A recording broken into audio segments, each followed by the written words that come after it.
Sorry about the noise. That mail train howls through like the hounds of hell. It's enough to wake the dead. New post.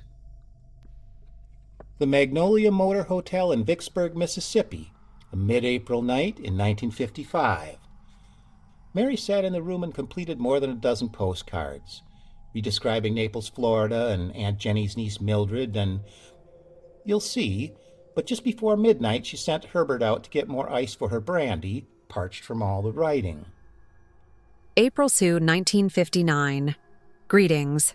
We went to Naples, Florida, then we stopped at Clearwater, Florida, and visited Aunt Jenny's niece Mildred Owen Breyer now, visited friends in Mobile, Alabama.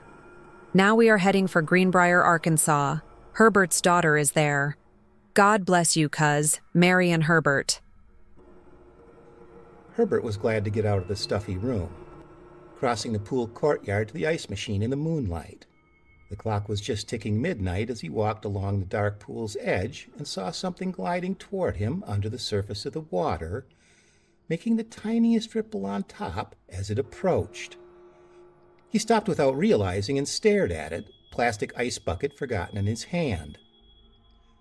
A woman, it was, young, her blonde hair breaking the surface as she approached, her eyes glimmering in the dark. He stood mesmerized, watching the beautiful face coming farther and farther out of the water, droplets flowing off her hair, shimmering through her eyebrows, which glinted in the light of the moon.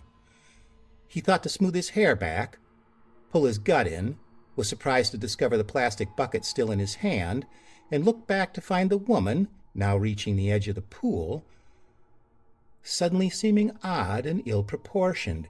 Her body became longer and longer, and more like a translucent spirit than a woman, and then he saw her hand on the pool edge turn to long claws, brown and sinewy, and the face grew pointed and ugly and leered at him, and the long finger crooked and beckoned him toward the water.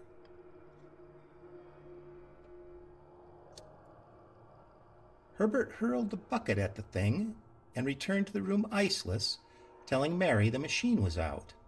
When they checked out in the early morning mist, he saw the ice bucket floating listlessly on the far side of the pool and witnessed the brief frown that crossed Mrs. face. He said nothing, neither did she, and the trip to Greenbrier was pleasant, even if Herbert was a little quieter than usual.